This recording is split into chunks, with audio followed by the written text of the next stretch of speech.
डूंगरपुर जिला कलेक्टर अंकित कुमार सिंह ने भूखा भाई नहर सागवाड़ा इंदिरा कॉलोनी में निर्माणाधीन टनल का निरीक्षण किया। जल्द से जल्द पानी लोडेश्वर बांध में पहुंचाने के लिए निर्देश दिए हैं। साथ ही सागवाड़ा के नया गांव में प्राथमिक स्वास्थ्य केंद्र का भी निरीक्षण किया। पीएचसी के अंदर और परिसर में साफ सफाई का भी निरीक्षण किया। मरीजों से बात कर चिकित्सा सुविधाओं का भी जायजा लिया।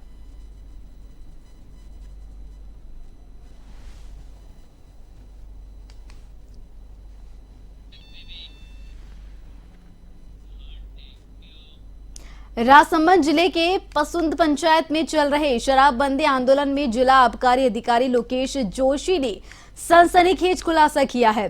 सरपंच आयन जोशी की ओर से लगाए गए आरोपों पर पलटवार करते हुए डीओ लोकेश जोशी ने सरपंच पर ही फर्जी हस्ताक्षर करवाने, ग्रामीणों को बरगलाने और सरकारी विभागों को गुमराह करने का आरोप लगाया है।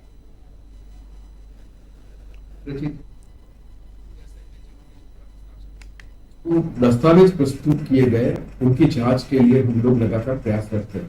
अब चूंकि मतदाता की संख्या ज्यादा थी तो उसमें समय लगा, लेकिन हम लोगों ने इसकी जांच करके एक मोटे तौर पर एक जांच करके हम लोग प्रस्तुत कर चुके हैं। सबसे बड़ी बात तो ये है कि इनमें कई हस्ताक्षर बिल्कुल भी पूर्व रचित है। कई लोग ऐसे हैं जिन्होंने इन पर हस्ताक्षर किए ही नहीं है। उन्होंने अपने लिखित में अपने दस्तावेज देकर ये कहा है कि हम लोगों ने इसके ऊपर या तो हस्ताक्षर नहीं किए या हमसे झूठ बोलकर दस्तावेज पर हस्ताक्षर करवाए गए हैं। उन्होंने सेकंड ज्ञापन दिया है शराबबंदी के लिए, उसमें तो कई व्यक्ति ऐसे हैं जो वहां के निवासी। जिला कलेक्टर के रवैये के खिलाफ झुंझुनू तहसील के कार्मिकों ने आज तहसील कार्यालय की तालाबंदी कर कलेक्टर पर गंभीर आरोप लगाए हैं और कहा है कि तहसील कर्मचारी डिप्रेशन और दबाव में आकर कोई काम नहीं करेंगे। सभी कर्मचारियों ने तहसील कार्यालय के बाहर धरना प्रदर्शन किया। दरअसल आज कार्यालय समय में तहसीलदार सुरेंद्र चौधरी अपने चैम्बर में रो रहे थे। उस दौरान तहसील कर्मचारियों की भीड़ मौजूद हो गई। मामले में सामने आए कि 2 माह पूर्व तहसील कार्यालय में सहायक प्रशासनिक अधिकारी राजेश बजाड़ से मारपीट और कार्यालय में तोड़फोड़ मामले में कोई कार्रवाई नहीं हुई है। सुबह मैं तहसील में आया तो तहसीलदार जी के कार्यालय में भीड़ लगी थी। सारे कर्मचारी तहसीलदार जी कार्यालय में थे और तहसीलदार जी रो रहे थे, भबक भबक के रो रहे थे। उनको क्या कि इमोशनली टॉर्चर किया जा रहा है बार बार। कोई बनवार लाल ढेवा है, कोई मानजू नाम उसकी, वो बार बार शिकायत करता है। एक बार उसकी शिकायत को कलेक्टर साहब ने निराधार साबित कर दिया कि झूठी शिकायत है। उसके बाद जब भी कोई जिले के दौरे पर कोई भी सरकार का आला अधिकारी आता है तो उसको वो बनवार लाल ढेवा दोबारा दे देता है शिकायत। दोबारा उसकी नए सिरे से दूसरे अधिकारी से जांच शुरू हो जाती है। तो एक बार ही जांच करा करोगी, निस्तारित करो। जो यदि गुनाह किया है उसको उसकी सजा दो। सबको बार बार टॉर्चर करने से क्या मतलब है। पहले 2 महीने पहले हमारे अतिरिक्त प्रशासनिक अधिकारी हैं राजेश जी बजाड़, उनके साथ उनका मामला हुआ था। बनवार लाल ढेवा यहाँ आया था, उनके साथ मारपीट हुई। उसका हम ज्ञापन दे के आए थे कलेक्टर साहब को, तो उन्होंने कहा कि जल्दी इसके मामले में जल्दी गंभीर कार्रवाई, जो भी मतलब अनुचित कार्रवाई होगी। लेकिन अभी तक 2 महीने व्यतीत होने के बाद भी कुछ नहीं हुआ। हर बार प्रशासन के द्वारा टॉर्चर किया जाना ठीक नहीं है। या यदि झुंझुनू तहसील के कर्मचारी प्रशासन को अच्छे नहीं लग रहे तो हम सभी यहाँ से मैं यहाँ 4-5 महीने हुए, 6 महीने के लगभग तहसीलदार जी को मैं प्रशासन से मिलने के लिए मैंने खूब प्रयास कर लिए। वहाँ ऊपर लेवल पे सब समाचार पहुँचाने के लिए और जरिए लेकर विधिवत तरीके से मैंने अवगत सबूतों से अवगत भी करा दिया कि हमें मानसिक रूप से टॉर्चर किया जा रहा है, हमारी छवि को धूमिल करने का कार्य किया जा रहा है, हमें जगह जगह बदनाम करने का कार्य किया जा रहा है। इस बनवारी लाल चौधरी के दबाव में आके प्रशासन जो ये काम कर रहा है वो शर्मनाक विषय है, क्योंकि बनवारी लाल चौधरी आदित्य अपराधी है। ऐसे मामलों में जगह जगह उनकी शिकायतें हो चुकी है और फिर बनवारी चौधरी की शिकायत पे हमारी जांच रिपोर्ट राज्य लेवल पे पहुंचा दी गई है। यदि उस जांच में हम दोषी हैं तो हमें हमारे खिलाफ कार्रवाई करो। और वहीं जयपुर में एसीबी की टीम ने कार्रवाई करते हुए अरण्य भवन में वन विभाग के 5 कर्मचारियों को 1,05,000 रुपए के साथ गिरफ्तार किया है। एसीबी को सूचना मिली थी कि जिसके आधार पर एसीबी अरण्य भवन पहुंची। यहां कार से पहुंचे 5 कर्मचारियों की तलाशी ली गई। इस पर एसीबी को इनके पास से 1.05 लाख रुपए मिले। कोई भी एसीबी को इस रकम के बारे में सही जानकारी नहीं दे सका। इस पर एसीबी ने 5 कर्मचारियों के खिलाफ मामला दर्ज कर लिया है। एसीबी के एडीजी हेमंत प्रियदर्शी ने बताया कि जयपुर एसीबी की टीम ने कार से अरण्य भवन आ रहे वन विभाग के 5 कर्मचारियों की अचानक चेकिंग की। इनके पास मिली नकदी को संदिग्ध रिश्वत राशि मानते हुए जब्त कर लिया गया है। एसीबी को गोपनीय सूचना मिली थी कि वन विभाग के कुछ कर्मचारी बड़ी रकम रिश्वत लेकर बूंदी से एक कार में अरण्य भवन जयपुर ला रहे हैं।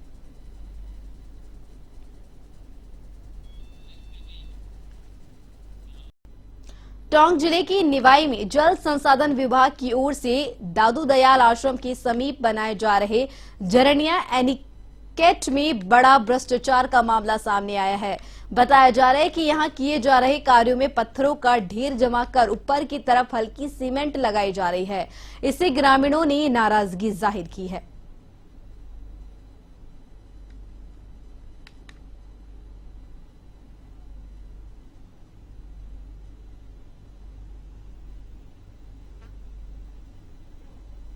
लापरवाही सामने आई है।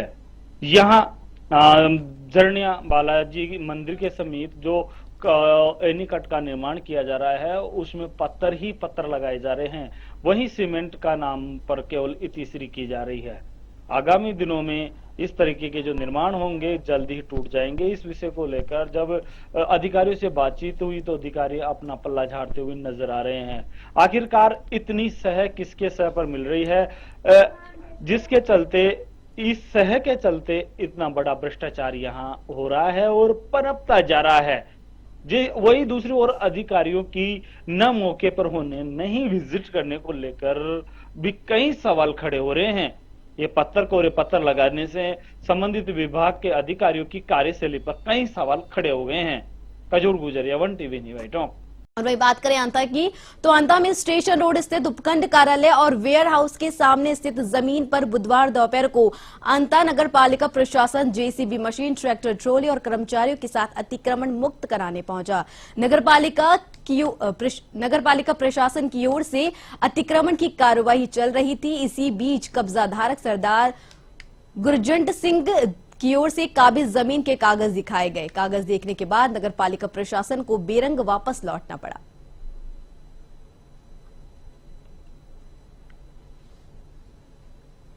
है कि नगर पालिका ने मुझे कोई नोटिस नहीं दिया, किसी भी प्रकार की मुझे कोई सूचना नहीं थी कि भाई ये जो प्लॉट है इसमें जो मेरे पत्थर रखे हुए हैं इसको क्यों हटवाया जा रहा है। मेरा काम चल रहा है इसमें जगह में और मेरा यहाँ पे 70 साल से कब्जा भी है, लेकिन मुझे ना तो नोटिस दिया गया ना बताया गया। अचानक मैं सो रहा था तो किसी ने बाहर से आवाज लगाई कि भाई आप इस माल को लेके जा रहे हैं। जब मैं बाहर निकला तो जेसीबी खड़ी थी और नगर पालिका का ट्रैक्टर खड़ा था। मैंने उनसे पूछा कि भाई आप अधिकारी कर्मचारी हैं तो आप ये बताइए कि भाई आपको किसके आदेश से ये पत्थर लेके जा रहे हैं। तो उनके पास में ना तो कोई नोटिस था ना कोई आदेश था।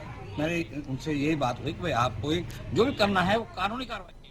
भिवाड़ी के महिला थाने में दर्ज एक नाबालिग से रेप के मामले में गिरफ्तार आरोपी पुलिस कस्टडी से फरार हो गया। महिला थाने में दर्ज मामले की जांच भिवाड़ी डीएसपी कर रहे थे। फूलबाग थाना पुलिस बुधवार दोपहर करीब 12 बजे आरोपी को भिवाड़ी शहर से पकड़ा गया था। इसके बाद फूलबाग थाना पुलिस उसे डीएसपी ऑफिस ले जा रही थी। तभी डीएसपी ऑफिस पहुंचने से पहले ही आरोपी पुलिस से हाथ छुड़ाकर फरार हो गया।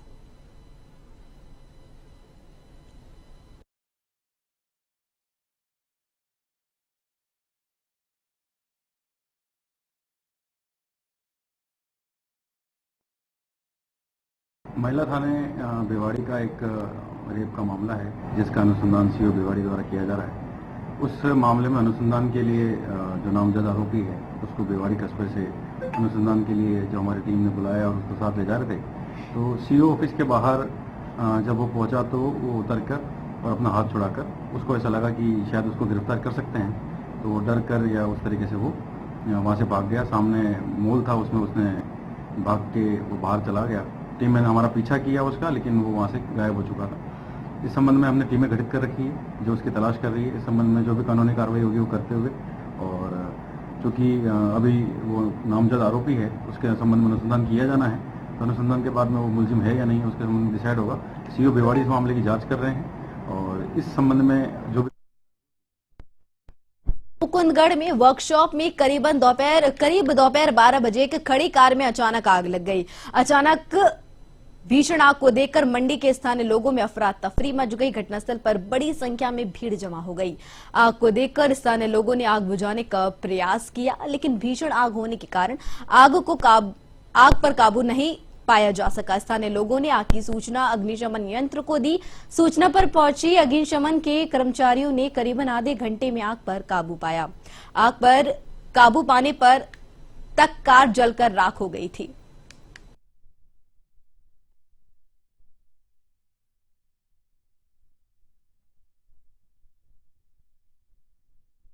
अपनों का डेंटिंग पेंटिंग बुक्स मुकुंदगढ़ मंडी में है। यहाँ की जो शॉर्ट सर्किट होने की वजह से आग लग गई। इस वजह से अपनी एक गाड़ी थी उसमें आग लग चुकी है, पूरी तरह से जल चुकी है। बुझाने का काफ़ी प्रयास किया पर एम्बुलेंस ये अपने जो अग्निशमन यंत्र है फायर ब्रिगेड ये आने में थोड़ी सी लेट हो चुकी। इस वजह से बहुत परेशान अपने नुकसान भी हुआ है। गाड़ी पूरी जल चुकी है। बाकी तो और काफ़ी ज़्यादा नुकसान नहीं हुआ है गाड़ी। और ये सांचौर नगर परिषद के सभापति नरेश सेठ की सरकारी एसयूवी टाटा सफारी में देर रात चारणीम के पास अज्ञात कारणों से आग लग गई। ब्लास्ट के बाद लगी आग से कार पूरी तरह से जलकर कबाड़ हो गई। ड्राइवर समेत 2 लोगों ने बाहर निकलकर अपनी जान बचाई। जानकारी के अनुसार नगर परिषद के सभापति नरेश सेठ की सरकारी टाटा सफारी को ड्राइवर बुधवार को सर्विस करवाने के लिए जोधपुर लेकर गया था। सर्विस करवाने के बाद वापस सांचौर आ रहे थे। इस दौरान गाड़ी में आग लग गई।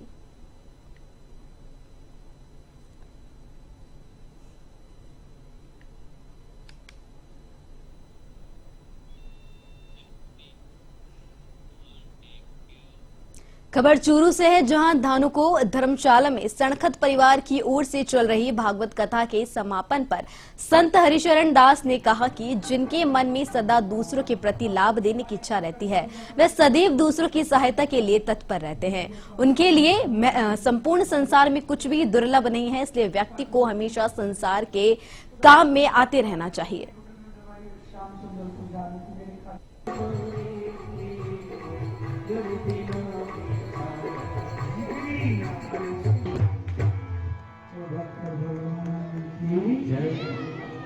कन्हैया ने पूछा पहले दिन हो गया तो बोले आज तुम्हारी स्नान महोत्सव यात्रा तुम्हारा।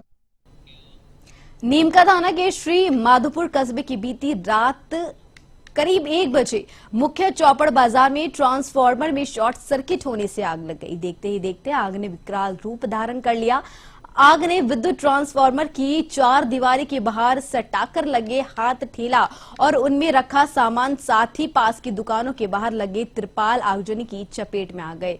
सूचना पर मौके पर पहुंची नगर पालिका की अग्निशमन की गाड़ी ने करीब आधे घंटे में आग पर काबू पाया।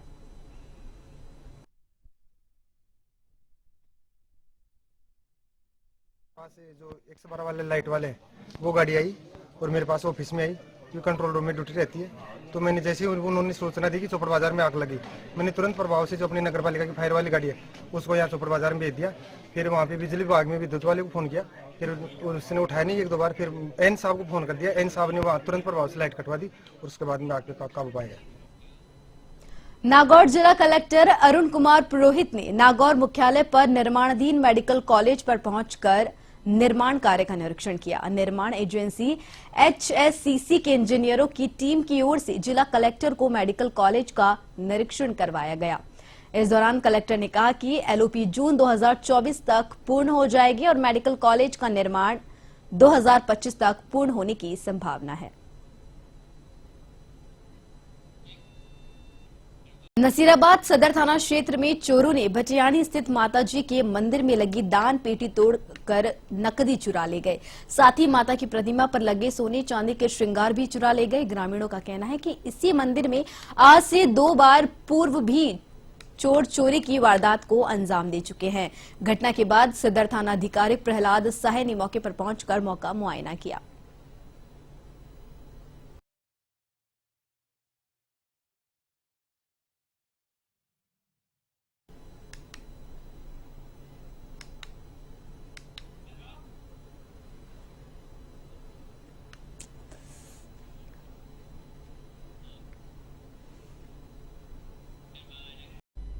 सांचौर जिले के एक गांव में निवासी युवती के साथ दुष्कर्म करने का मामला सांचौर थाने में दर्ज हुआ है। इसमें पीड़िता ने दुकानदार पर 3 माह पहले चाकू की नोक पर बलात्कार करने का आरोप लगाया है। सांचौर थानाधिकारी हुक्माराम भील ने बताया कि नाबालिग के पिता ने रिपोर्ट दी थी कि 3 माह पहले कक्षा 10 में पढ़ने वाली उसकी 15 वर्षीय पुत्री इंटरवल में दुकान पर बिस्किट लेने के लिए गई हुई थी। उस समय नाबालिग आरोपी ने जबरन अपने घर में बनी ऑडी में ले जाकर चाकू की नोक पर बलात्कार किया। उसके बाद अश्लील फोटो खींचकर लगातार परेशान कर रहा था। इसके बाद आरोपी के खिलाफ पॉक्सो एक्ट में मामला दर्ज करवाया गया है। पुलिस ने रिपोर्ट दर्ज कर जांच शुरू कर दी है। एक छात्रा द्वारा अपने साथ हुए दुष्कर्म बाबत रिपोर्ट पेश की, जिस पर मुकदमा दर्ज किया गया और मेडिकल करवाया गया और जिस हिसाब से आरोप अंकित किए उस हिसाब से अनुसंधान जारी। पीड़िता छात्रा है? छात्रा है, नाबालिग छात्रा है, जिसकी उम्र 16। क्या घटना क्या हुई थी? ये चाकू की वो छात्रा जो स्कूल से बाहर निकली तो आरोपी पक्ष की वहाँ कैबिन चॉकलेट वगैरह रखने की, वो चॉकलेट देने वहाँ गई थी। फिर उस लड़के ने, पास में उसका घर है तो वहाँ ले जाकर फिर उसके साथ दुष्कर्म किया है। आरोपी की तलाश जारी। अजमेर की क्लॉक टावर थाना पुलिस ने वाहन चोरी के मामले में शातिर चोर को गिरफ्तार किया है, जिसके कब्जे से पुलिस ने चुराई गई 19 मोटरसाइकिल भी बरामद की है। आरोपी ने अजमेर और जयपुर के कई स्थानों से बाइक चोरी की वारदातों को अंजाम देना भी कबूल किया है। पुलिस आरोपी को कोर्ट में पेश कर अग्रिम अनुसंधान में जुटी हुई है।